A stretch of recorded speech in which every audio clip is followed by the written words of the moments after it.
शीर्षक वो जो कभी मरा ही नहीं। True events in psychological horror. Uttarakhand का एक छोटा पहाड़ी गांव। यहाँ एक पुराना नियम था, शाम ढलने के बाद कोई भी श्मशान के रास्ते से नहीं जाता। लेकिन रोहन नहीं मानता था।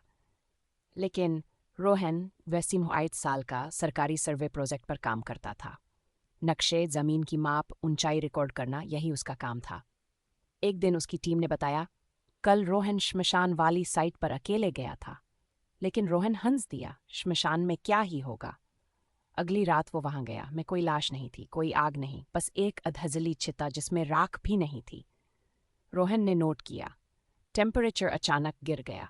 उसकी सांस भाप बनने लगी। तभी उसे लगा जैसे कोई उसके पीछे खड़ा है, लेकिन मुड़ने पर कोई नहीं। अचानक उसके पैरों के नीचे की जमीन हल्की सी धंस गई, और वहीं उसे कुछ दिखाई दिया। इंसानी नाखून, सैकड़ों टूटे हुए, खून से सने। रोहन पीछे हटा। तभी हवा में किसी ने धीमे से कहा, अब तू देख सकता है। रोहन बेहोश हो गया। सुबह गांव वाले उसे श्मशान के बाहर पड़े मिले। जिंदा था, लेकिन कुछ बदला हुआ था। वो किसी से आंख नहीं मिलाता, ना ठीक से बोलता। बस बार बार एक ही बात, वो जलते नहीं, वो इंतजार करते हैं। डॉक्टर बॉमा। लेकिन असली डर 3 दिन बाद शुरू हुआ। रोहन के शरीर पर जलने के निशान उभरने लगे, लेकिन वो जल नहीं रहा था। उसकी त्वचा अंदर से काली हो रही थी, जैसे कोई उसे धीरे धीरे जला रहा हो।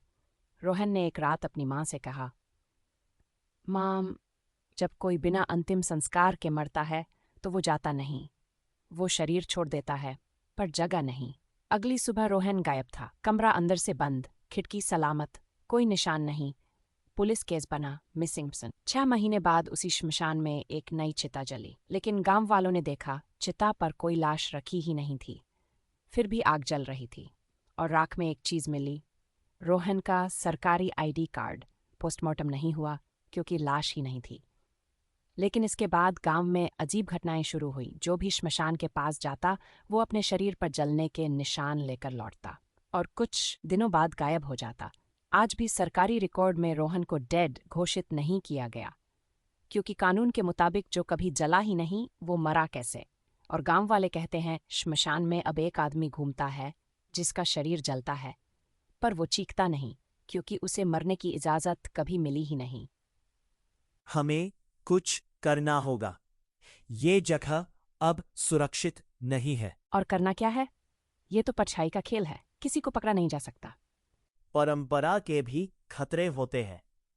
अंतिम संस्कार के बिना किसी को बांधना सही नहीं। तो फिर हमें इस अभिशाप को समाप्त करना होगा। क्या हम तैयार हैं इसके लिए?